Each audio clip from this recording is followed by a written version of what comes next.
Hey, thanks for joining me. Looking at something very different this time, something that's been a long time coming. And what I mean by that is I owe an apology to the guy who got this book in my hands. A fellow by the name of Saul Haberfield. He is a guy that I've known. I've never met in person because he lives on the other end of the country. But we used to be friends over on a website, digital webbing, and then we just kind of followed each other on social media. And I have shared his books on my channel.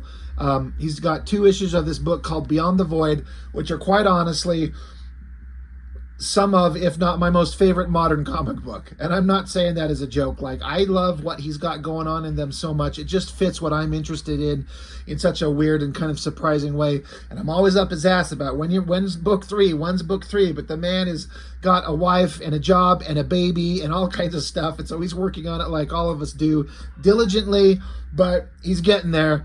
And I can't get it fast enough. So I want to shout out my friend.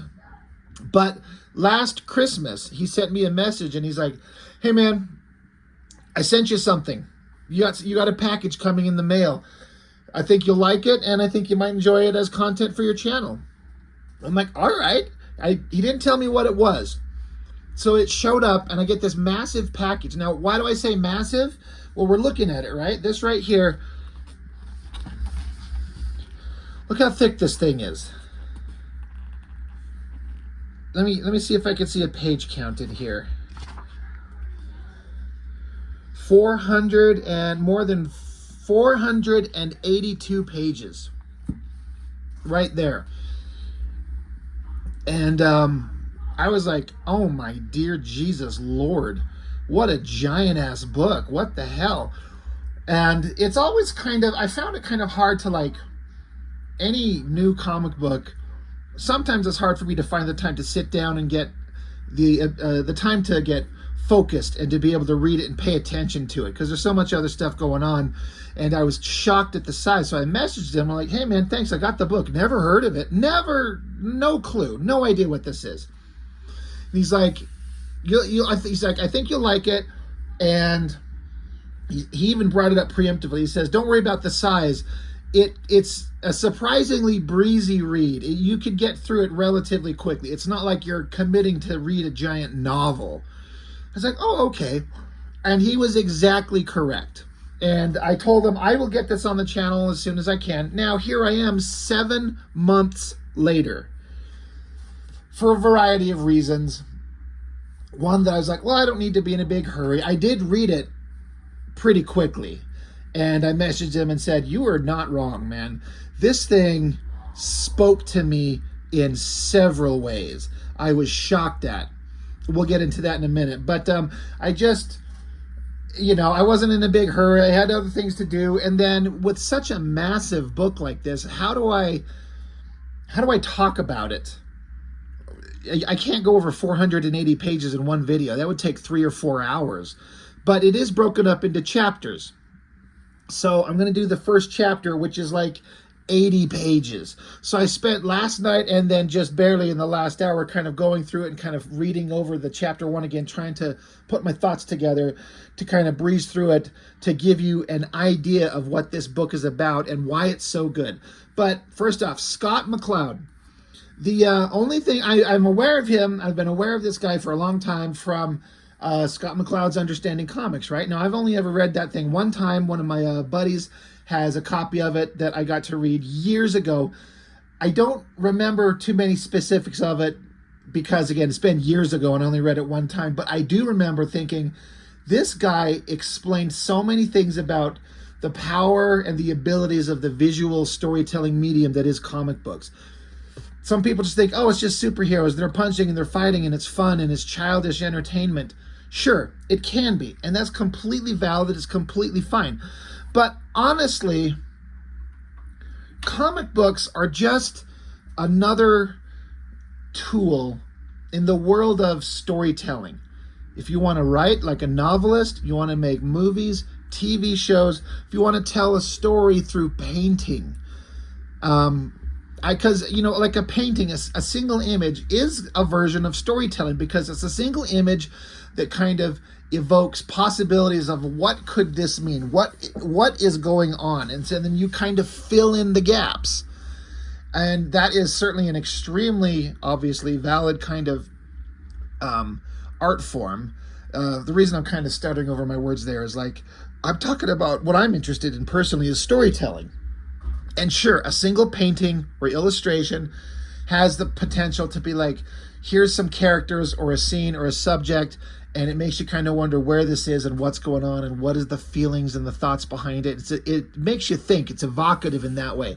I am personally more interested in an actual story where someone tells me the journey of a character, whether it's simple and kind of almost childish, like most Image comics, for example, or if it's a deeply well-written, thought-provoking, evocative work that says something to you.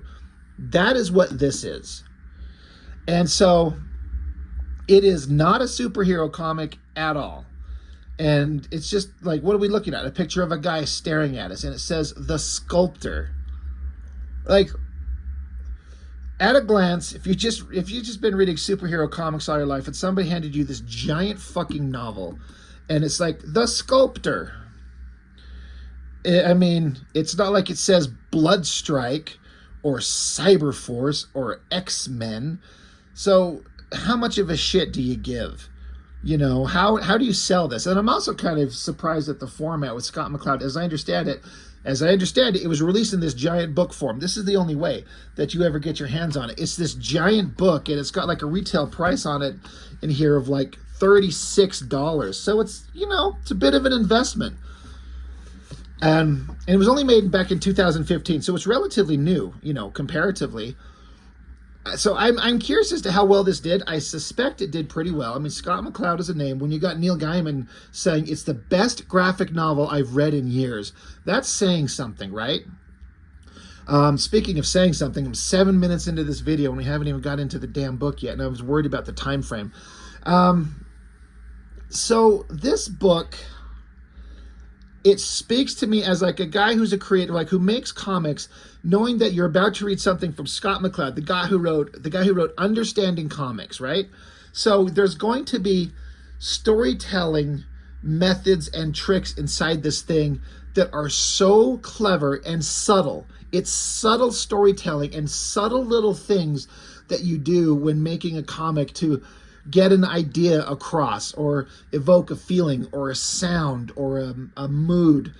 It's all in here. And sometimes it's like, if you're not paying attention to the way that these things are created, you may not even notice it.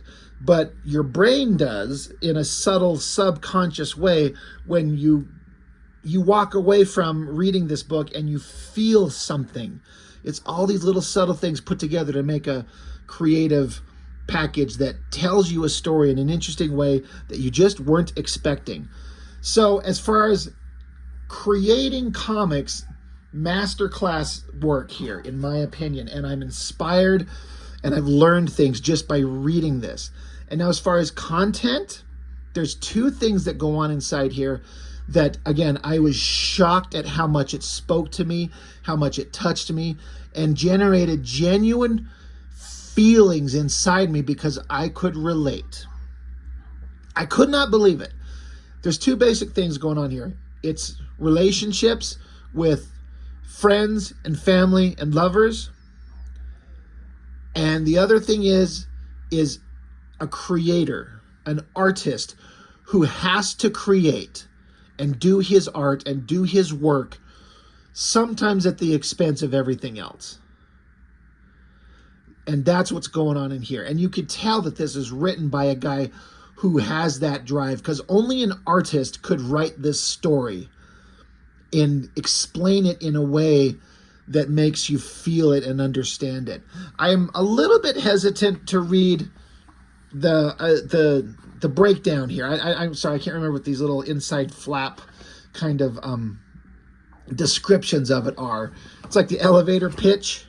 I also like the book you know, the dust jacket thing here is kind of neat, but this just the book part of it is kind of cool with the design element on it. I'm kind of hesitant to read this thing, but it's already on screen, so I'll let you read this top half if you want.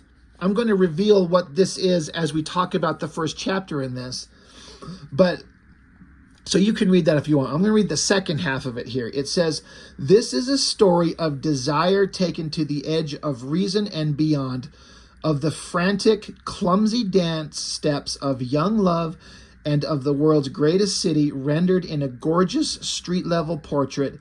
It's about the small, warm, human moments of everyday life and the great surging forces that lie just under the surface." So, you know, that could sound kind of pretentious if you're like, oh, it's about young love and living in a city, and, you know, yeah, I think you'll get it as we go through this. So again, I am just doing chapter 1. I've kind of bookmarked it here, but it's this much. It's 80 pages. That is not a small thing. And then you've still got all the rest of it. But I'm going to do my best to kind of get through this and kind of show you the setup to this whole thing.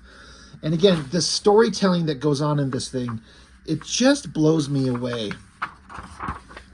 Starts out, you know, dedicated for the girl in the hat. I bet that's something private as far as meaning to Scott McCloud, if I had to guess. But yeah, 2015, copyrighted to Scott McCloud. So it starts out, there's a scene of a girl. She says, "Ready?" It's just an interesting like little lead into it. And then it starts out right here. What? Here's a guy. He's falling upside down on a construction site. And it says, well, after that scene, then there's a scene of a guy and a girl in bed, a crowd of people, and then the guy and the girl as they get closer. The text says, "Ready? I got one." And she says, "Tell me now. Whisper it in my ear." And then he gets closer as if to whisper something in her ear while like there's a crowd watching. But then there's this guy upside down falling to the ground. And then it just jumps into it. So what an interesting kind of lead into your story. So we start out, and again, this whole book, I'm guessing it's drawn digitally. There's certain elements to it that come across as extremely digital, but I don't mean that in a bad way. I talk often how I don't like certain elements of digital artwork when it just screams digital. But Scott McCloud, if I'm correct, and this is digital, the way some of these scribbly lines are in the backgrounds and in certain places, like it doesn't look like anything that's drawn by a traditional hand-drawn pen, but his line work feels very organic. It doesn't have that artificiality that people who don't know how to use digital tools have. So it works really well for me. And I love that it's all, if you notice, obviously, it's this like monochromatic color tone. It's black and white with this like cool bluish tone over the whole thing. So it starts out a city, a diner, pouring drinks, ketchup and salt and pepper dispensers, burgers, TV, like at like a local bar, right? You got a guy's hands. We're staring at his hands. He's messing with glasses. He's fidgeting. And again, here's one of those first subtle things of clever storytelling, if you understand. There's dialogue balloons, but it's faded out. And then it gets a little bit more clear and a little bit more clear, indicating someone's speaking to him in the distance outside of his attention. And it becomes more clear as he like suddenly starts to hear it. It's to show that this guy is not focused on anything except himself in this moment. So just subtle little storytelling techniques. Waitress comes back and she says, "You want anything else? We got dessert." He's like, "Nah, just another beer." She's like, "Do you want me to clear away the place?" He's like, "No, just the alcohol." So he's just sitting there. And there's just another thing that's in this book that I've talked about in other books that I love. No dialogue boxes of some nobody narrator explaining shit to you. You know, like nonsense, just explaining nothing. You are told everything that you need to know from the story, from the visuals and what the characters say. And you have to be a really good storyteller to do this, and it works perfectly because it makes you fill in the gaps. You're not being spoon-fed all kinds of information. You have to just sit here and absorb it. It's very cinematic. This book also, I think, would make a great movie. He's staring at his hands, just lost in thought, and the guy who's just drinking a bunch of beer, he looks sad. And then you hear a voice off to the side says, David, is that you? Here's an old guy coming up. Now, I don't know if this was intentional. All right, no, sorry. It's 100% intentional, but I'm guessing this old man, the big glasses and kind of bald head and beard, first thing it made me think of is it's designed to look like Stan Lee. And I assume that's correct. I hope that's correct. But this guy, if you follow it, this old man that he talks to, looks like Stan Lee. But this guy comes up, David, is that you? So then the guy, David, now we've been introduced to this guy and what his name is. His Uncle Harry, is that you? What are you doing here? And he's like, just work. So they hug. And they got these little bubbles around David's head to give you an idea that he's a little intoxicated, which is important to know. The state of the mind of the character. But they hug each other. It's like, oh, man, looking healthy. You're still working. Good for you. And Harry's like, you look like shit. What's wrong? The guy's like, David's like, I got fired today. He's like, what are you doing? Just flipping burgers? Yeah. Well, what happened to the art career? Harry asks David. He's like, it was great for a while. 5 years ago, I was still in college. I got picked up by this big-time investor, turned me and my sculptures into gold, then back into shit 6 months later. He's like, you pissed him off, didn't you? And David says, I'm not good with people. So he's an artist. He's a sculptor, hence the title of the book. And he had this guy that was an investor, right? But David says he's not good with people. So David said something to the investor and pissed him off. And so now he doesn't have anything. He doesn't have a career. So he says, well, it turns out when a guy like that dumps you, it's really hard to climb back. So David's been struggling to get his art career back, and it's just not working. And Harry, the old guy's like, you'll do it. You'll turn it around. He's like, yeah, on to plan B. Exactly. So then Harry, he pulls out of his bag. He says, hey, by the way, look, I'm glad I ran into you. Look what I found the other day. He slaps down a comic book. And David's like, oh, my God, no way. Where'd you find this? I thought I burned it. And Harry's like, well, here it is. And David's laughing. I can't believe it. He's like, I drew this when I was like 9 years old. Gave it to the whole family at Christmas or Hanukkah maybe. And Harry's like, it's not bad for 9. The art, anyway. I couldn't make heads or tails of the word bubbles. David's just excited to see this thing. He's like, look, I drew us all as superheroes.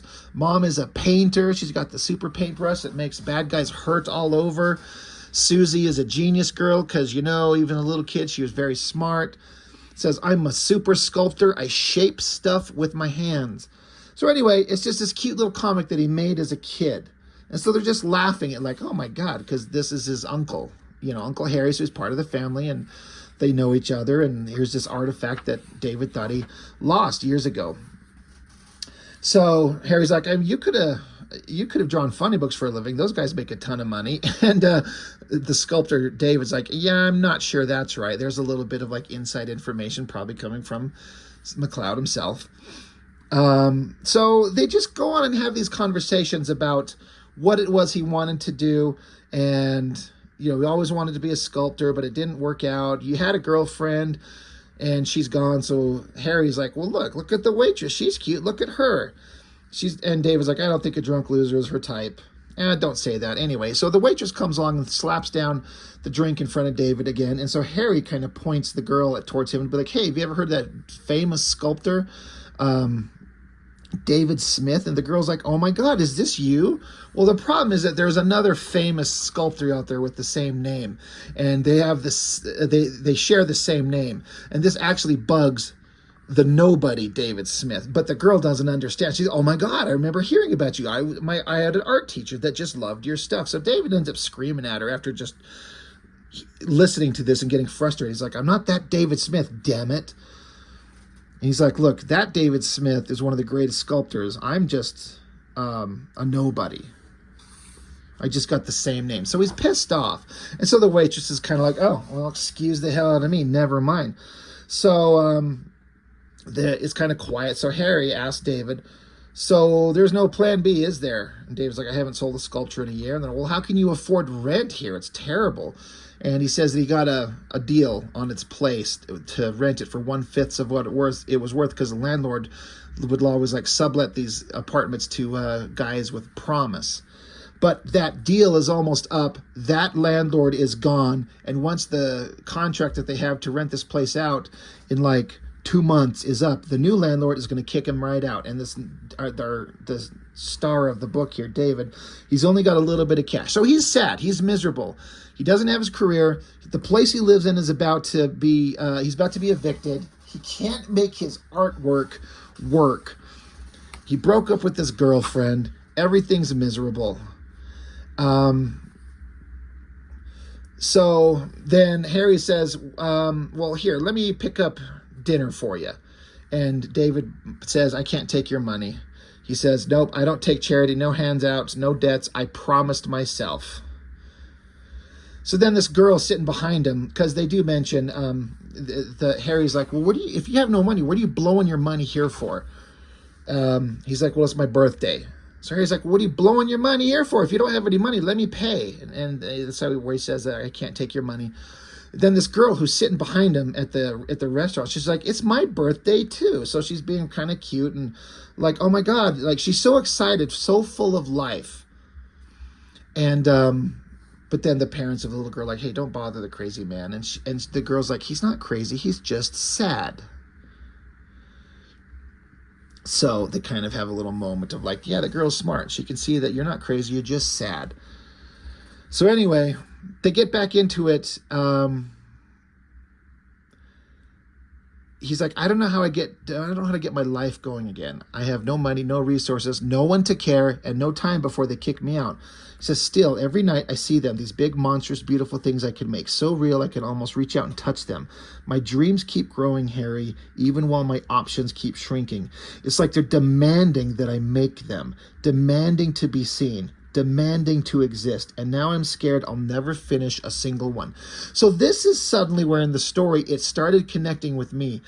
I know a bunch of you that watch my channel, you're fellow creatives. Like, if you're following me, you know that I'm making comics, right? I've been hard at work on volume 6 of my own stupid fan comic, and a lot of people are asking me, why am I making this damn thing? Because it's a fan comic, it's fan fiction, you can't sell it.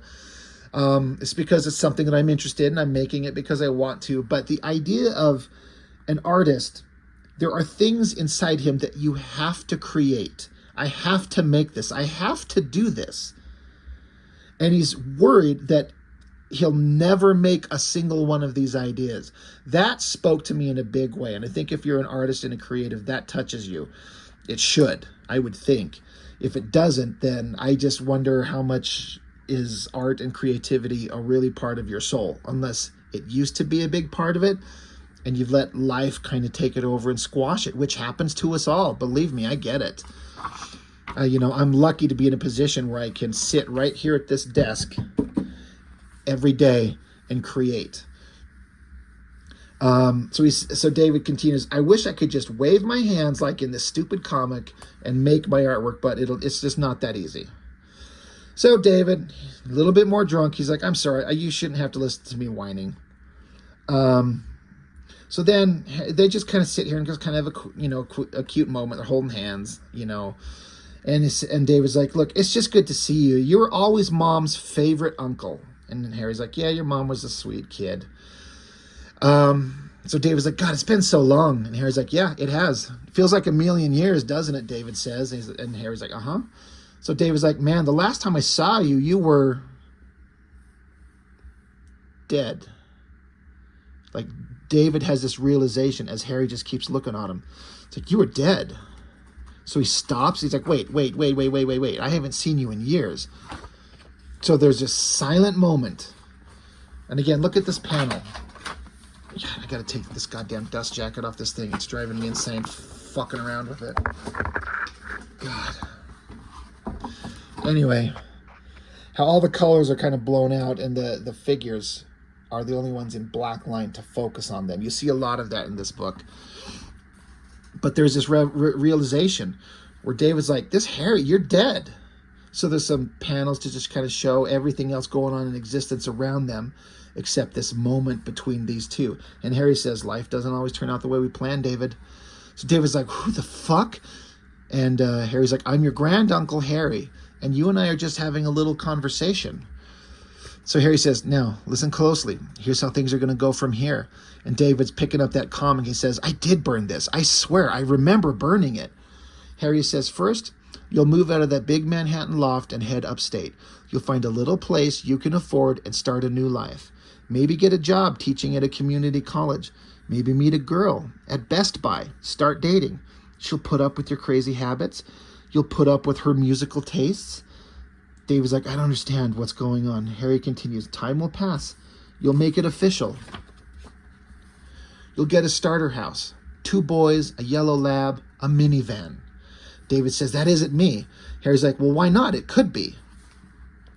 You'll make art in the basement for yourself for a while. Holy shit, is that me right there? I was married, kids, cars, job, and I would go straight down to the basement when I could and make art for myself. I mean, that's me. But then it shows bills piling up. He says, the boys will get married, have kids of their own. Maybe you'll get divorced, meet someone new. And yeah, you'll wonder what could have been. But less and less as the years go by. Just wasn't meant to be, you'll say. And there'll be good times along the way, sweet memories, until it all starts to wind down, until your body fails, until you don't recognize the world around you, until it's time to go.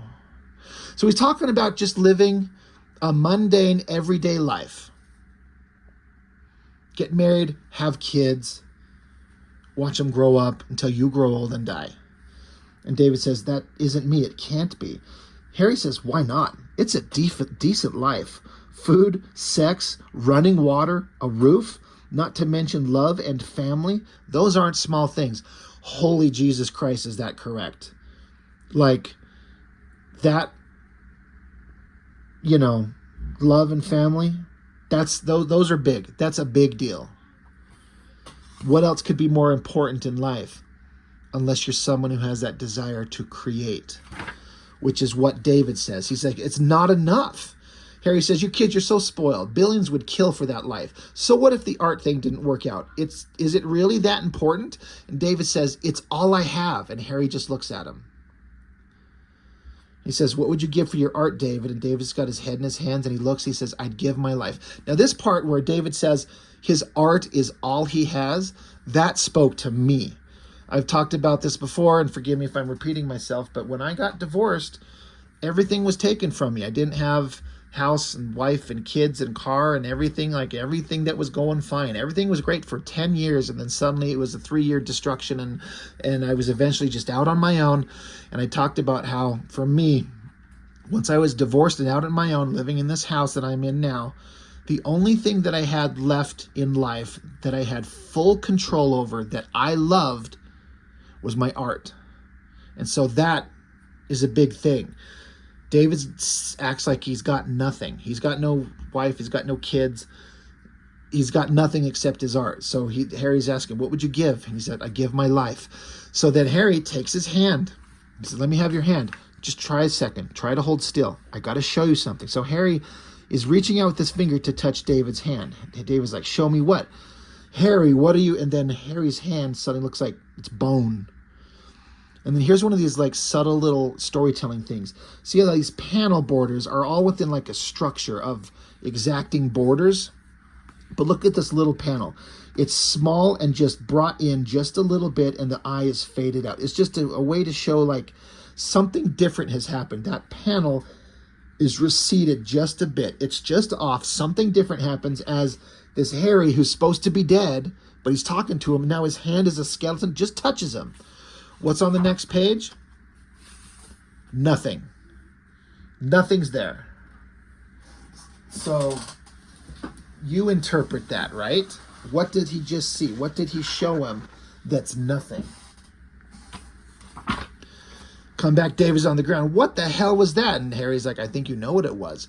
David says, but there was nothing there. Harry says, the conscious mind can't conceive the absence of itself.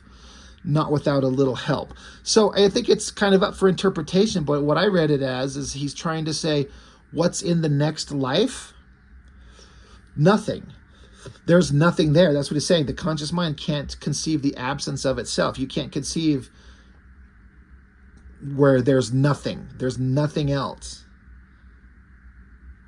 So David's picking himself up, and Harry says again, what would you give for your art? David says, I told you, I'd give my life. Harry says, even after what you just saw? And David thinks, he says, I would give my life. So Harry's like, okay, then let's get you some fresh air. It's like, you mean this, right? You mean that you would give your life for your art. This is the guy who's so down in the dumps, he has nothing except the desire to create, and he just can't. And he's suggesting he'd give up his own existence for the ability to create. So look at this great city shot. God, Scott McCloud is good.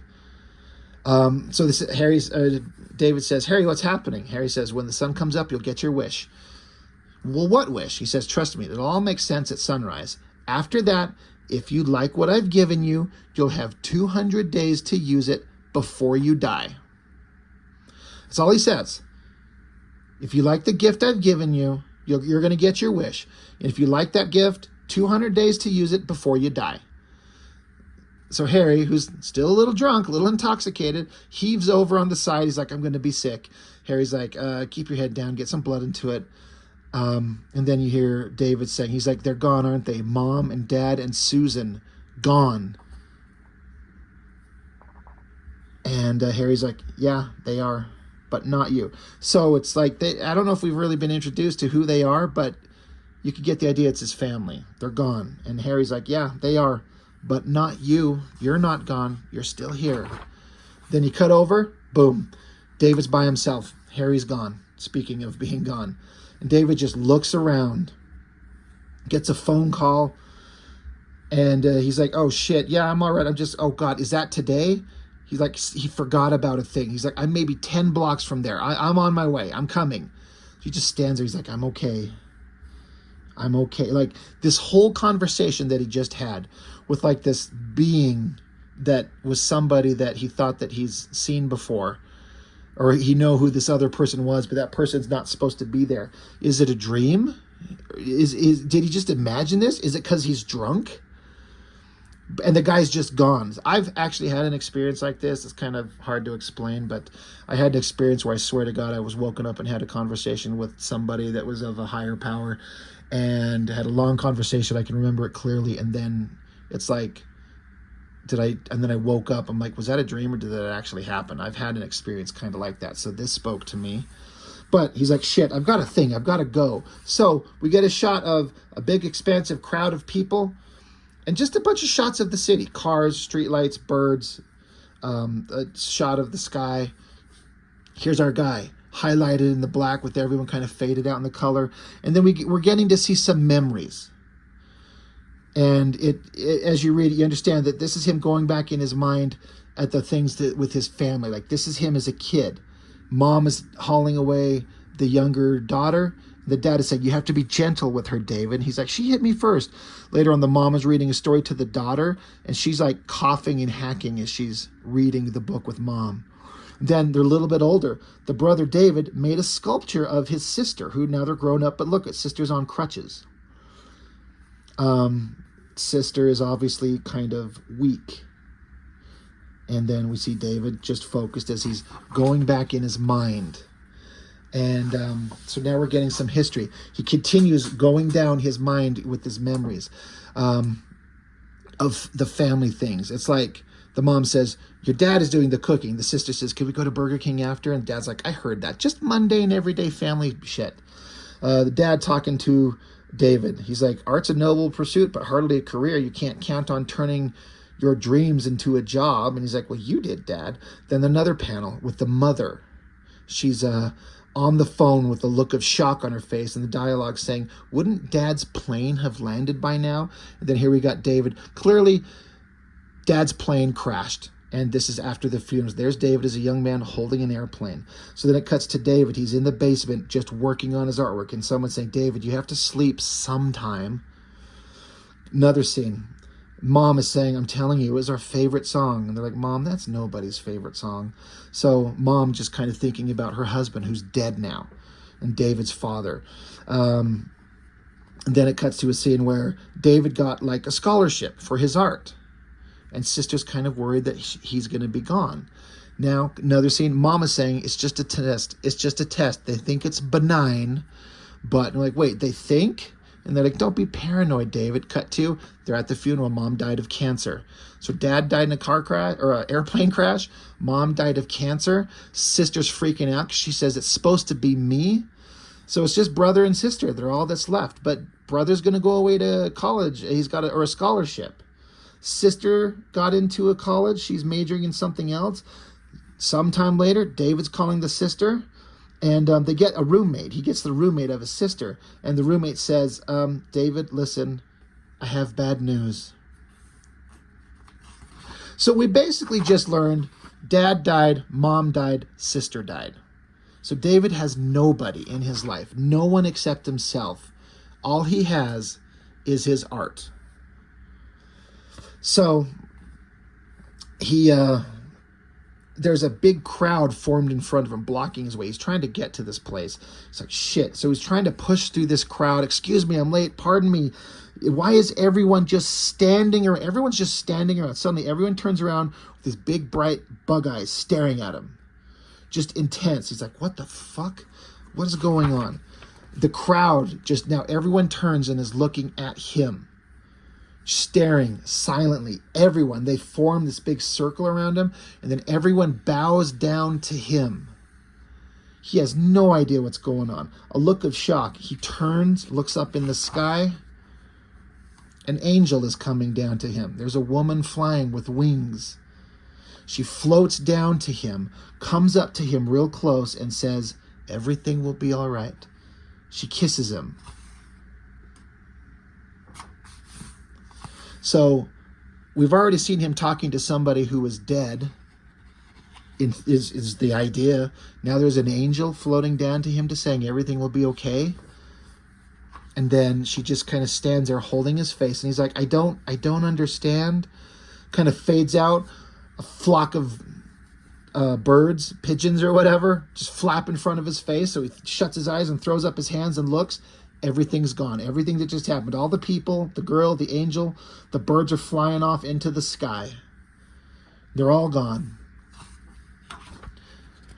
Meanwhile, his buddy's yelling at him, David, holy shit. Like, come on, man, hurry. You're supposed to have this appointment. We got to go. So David looks, and he's still freaked out at what he just saw. Like, what the hell? He's like, come on, man, hurry. We got to go. So he's like, hey, you're going to meet this lady. Tell her you're working on a new series. Basically, it's like she's an investor. If you impress her, she might be interested in your work. So they get up there, and then there's this dude who I think canceled his work before. But then there's this woman. Mrs. Hammer is her name. So he shows up, like, hey, how's it going? And so they look at some work at this art gallery here. And David's able to break down this piece from this other person. And David's immediately able to dismantle its validity. And he's like, look, it's just extruded flats. He's like, he just grabbed a JPEG, crapped out a design in 10 minutes and spent thousands getting it fabricated. And so the woman's like, oh, well, you know, she's kind of impressed with his ability to see what this sculpture is. Like he's saying, whoever created this took a billion shortcuts just to create a weird thing. Like they didn't make it by hand. So anyway, the woman kind of talks to him. She's like, look, there's a art show coming up and I could recommend you. And they're looking for new artists. And she's like, do you have anything new on the horizon? And he's like, I'm working on a new series. She's like, great. Message me when you've got something to show. So suddenly he's got an opportunity to show his work because this lady kind of thinks he's interesting and wants to show his work. So there's a conversation between David, one of his best friend's boyfriend, who was the creator of that crappy piece of artwork. He's like, yeah, I'm the trust fund kid who made the crappy piece of work. It's fine. But so they're having just kind of regular conversations. David's just ruminating over everything that he's been going through. I'm trying to pass over some of this stuff. Not that it's not important, but, you know, it's already going too long. But they're like, hey, you told this lady you had some work that you were working on. And he's like, I know you don't. Do you have anything? So David pulls out a sketchbook. He's like, tons of ideas, just sketches and models. The guy's like, whoa, this is new territory for you. Barely looks like anything you ever done. Tough to make. You can't make these in metal. You're going to do fiberglass, polyurethane? David's like, granite. I've been carving in stone. And so his buddy's like, you mean like carving, like a hammer and a chisel? And David's like, I like stone. It's timeless. And he's like, yeah, timeless, as in these will take forever. David's like, I know, it's only getting worse. I ruined one of my last good blocks the other day. All this time and effort wasted. So David wants to create things out of stone, which I actually really appreciate. Like, it's timeless and ancient and will last forever. He doesn't want to make it out of plastic or fiberglass. But David's he doesn't know what he's going to do. He promised he could create some art and bring it to the show, but he has nothing to show for it. He can't make this stuff in this short amount of time. So, his buddy's like, David, I'm the only friend you have left in the city. If you keep hiding from life this way, you'll go crazy. And David says, what if it's already happened? And he's going back to thinking of seeing his dead uncle and then an angel in the streets. And his buddy says, are you having bad dreams again? David says, yeah, there's this one where I'm walking from one end of Manhattan to the other. And somehow I just know that everyone I pass on the street is a would-be artist like me. Businessmen, bartenders, cab drivers, doesn't matter. Everyone is secretly a dancer, an actor, a writer, a painter. A million of us with the same dream, to create, to connect, to be remembered. God, that speaks to me. And if you're an artist and a creative type, doesn't that speak to you? You know that everyone's out there is either a would-be artist and there's only a few of us who actually are. And we all want to do things, to create, to connect, and to be remembered. He says, but it's winter. And this is a dream he keeps having. It's winter. The sidewalks are slippery, covered in ice. And the city begins tilting. Look at the way he visually shows us with these hands holding the city, tipping it.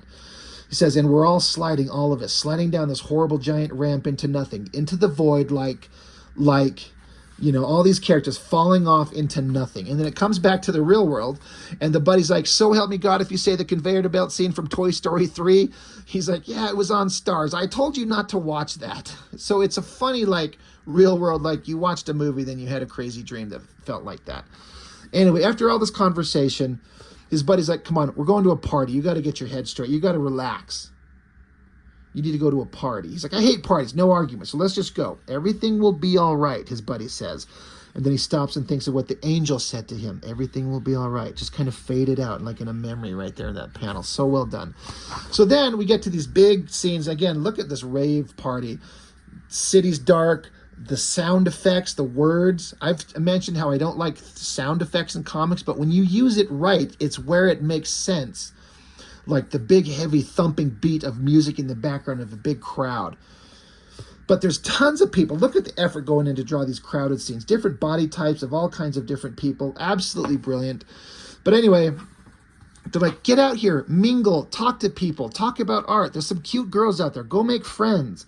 And then his buddy has to bail on him. His boyfriend comes and gets him. They got to take off and go into the crowd. So David's left by himself. So there's just a bunch of panels, bunch of little tiny panels of him just drinking, watching the clock on his phone. Drinking, looking at people, trying to have conversations as you're yelling at each other in a loud club. How many times we've all been there, right? You've been to a club or a bar where the music and the ambiance and the noise around you is so fucking loud you can't hear each other. He's drinking, talking, drinking, just having mindless chatter, sitting in a corner by himself. And he sees the boyfriend of his best friend talking to another guy, basically saying that he's going to leave his best friend. He hears that. So he jumps up and is like, dude, your boyfriend's going to leave you. I just heard him. And his friend's like, dude, don't be that way. You're drunk. You're hearing things. Just shut up. I don't believe you. Meanwhile, our hero David, he just kind of continues through the night. Now it's 3:48. It started out at 1. Now it's 3. It's almost 4 in the morning at a party. He looks down into the crowd. He sees a girl that looks just like the angel. He's like, holy shit. So he tracks her down. Now look at this page. Look at the storytelling here, where again, all the characters are blown out in this flat color, but the two focus characters, the guy and the girl that he's after, are in the black and white. So you can see her. They are the focus. It works so well. I love it so much. But this girl looks just like the angel. So he tracks her down, catches up with her, and he's like, who are you? And she's a little bit shocked. And so this dude walks over. He's like, hey, I'll handle this. Hey there, can I get your name? He's like, David.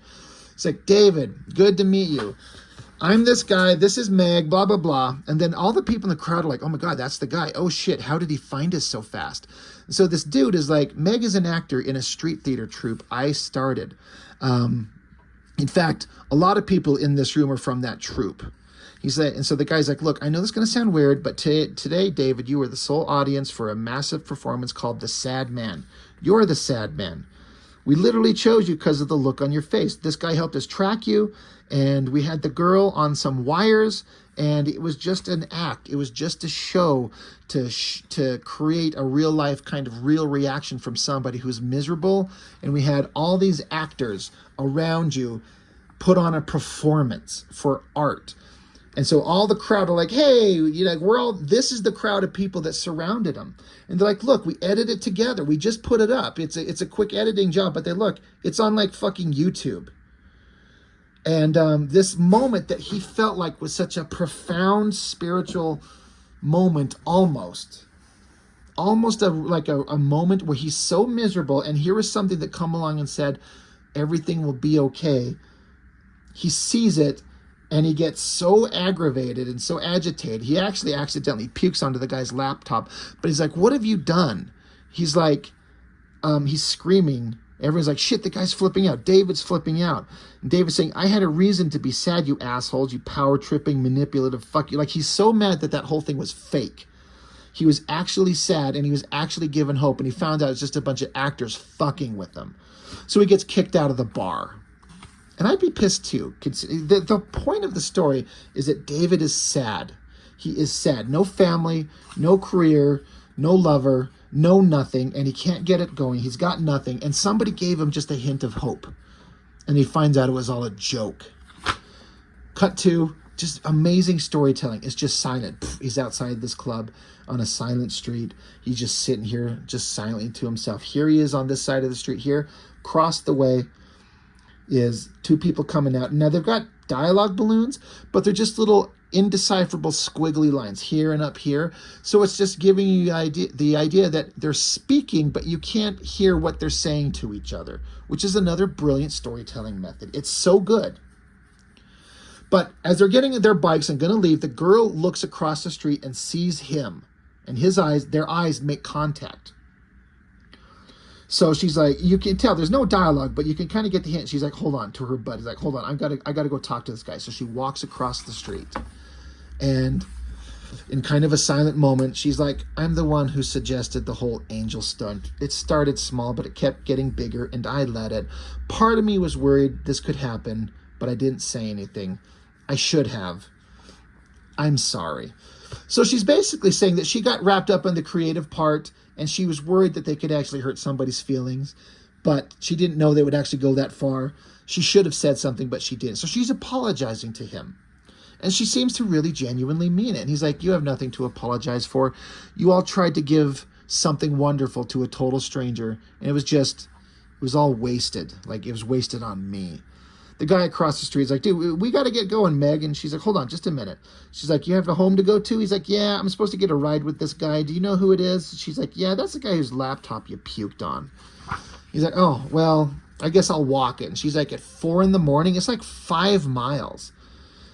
He says, I'll wait for sunrise. She says, well, why not take the train? He's like, it's a money thing. She's like, it's like $2. I'll pay for it. And he reiterates to her, I will never take a handout. I promised myself. He says, no, you don't understand. I made a promise, and that's important to me. She's like, all right, well. So they talk a little bit about, how he could survive financially in Manhattan when it's so expensive. But she's like, you're not going to do anything stupid, will you? And he's like, no, everything will be all right, right? Isn't that what your angel told me? She's like, yeah. He says, so why those words? She says, I don't know. I guess it's what I'd want someone to tell me if I was sad. He says, even if it's a lie? She says, I wouldn't have said it if I didn't believe it. And then he says, hey, sorry about my breath. She's like, your what? He says, my breath. I'd been drinking a lot before your angel kissed me. She says, I hadn't noticed. He's like, really? Not at all? She just kind of shrugs. and rides off on her bike and says, I was in the moment. So with just this little bit of dialogue, she shows some compassion and some humanity, tried to help him. She's kind of cute. She's kind of fun. She's kind of endearing. I'm like, I like this girl. I can understand how this guy is kind of like, if you're a guy and you know what it's like when you meet someone that just sparks your imagination and you just like, I'm kind of interested. Anyway, he's left alone. So yeah, she says, I was in the moment, and he's just like, me too. So now he's asleep. Some more time has passed. He hears some loud smashing and crashing and some people down the road fighting. So he's just like, I'm going to go. I got to get out of here. So he, starts going. Now look at these great evocative kind of scenes of the city. Like look at these kind of weirdly shaped buildings. It's dark. He's alone, but then there's a single figure following him. And the voice says, hey, chief, wait up. You know, David's trying to get away. It's like some homeless guy. He's like, spare some cash. And the guy's like, come on, buddy, just a little cash, just a few bucks. Come on, help a guy out. And David's like, I can't. And the homeless guy keeps bugging him. Like, come on, man, give me a buck. Come on, give me something. So David freaks out. He's like, I don't have anything. I have nothing. Not a dollar, not a nickel, nothing. Now leave me alone. He fucking screams at this guy. So then David walks away, and the homeless dude's like, hey. And the homeless guy tries to hand him $1. He's like, I'll help you. You got nothing? I got $1 in my pocket. I'll help you. And David's like, no, I made a promise. I can't take it. I will not take a handout from anybody.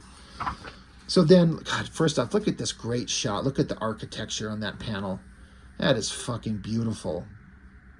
But David's walking along. He's walking back to his apartment. What she said, 4 or 5 miles from where he was at. The sun's coming up in the city. He falls to the ground as the light comes up and touches him. The light cascades across him.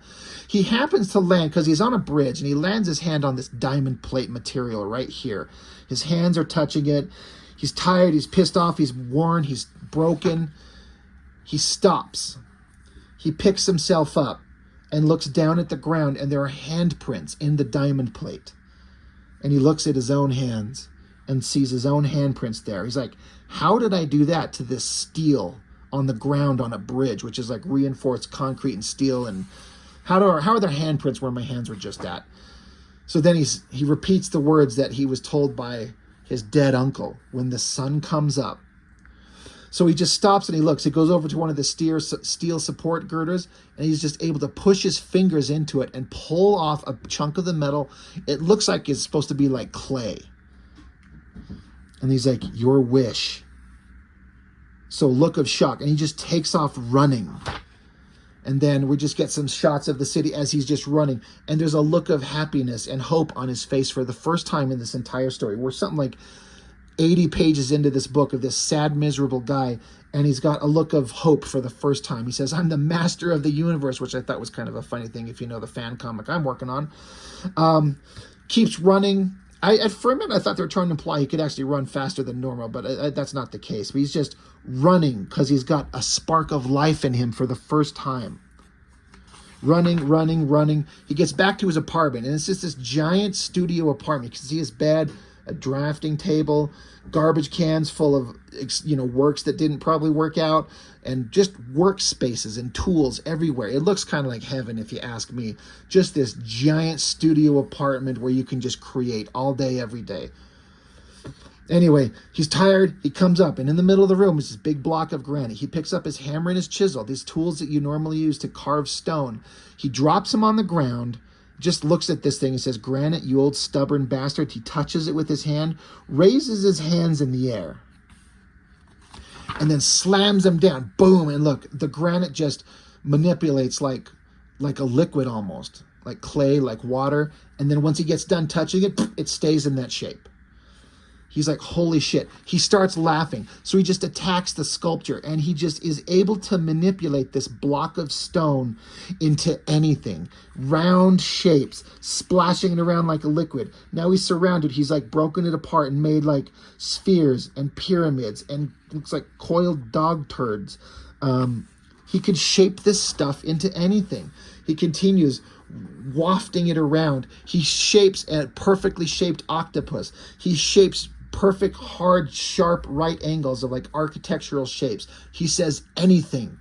He's forming it into another shape. He says anything, anything. He forms it into a stone granite image of the angel who said everything would be okay. And he's just looking at this angelic structure that he just created with just his bare hands. And then suddenly his uncle's there. He says, so, do we have a deal? He says, you can still back out if you want. David says, tell me the truth. Who are you? And Harry says, you know who I am. David shuts his eyes and he says, 200 days? And Harry says, 200 days. And David says, done. And that is the end of chapter 1. So, at least I got it in an hour. That's 100 pages of story. So I was instantly, like my buddy Saul was telling me, you're able to get through it fast. There's not a lot of dialogue. There's enough dialogue when you need it, but it's a visual storytelling medium. It's all about the visuals. You're supposed to see this thing and feel it. It's not like it's pages upon, it's not a novel. But just sum up, you got this guy, his father's dead, his mother's dead, his sister's dead. They were his family and he loved them all.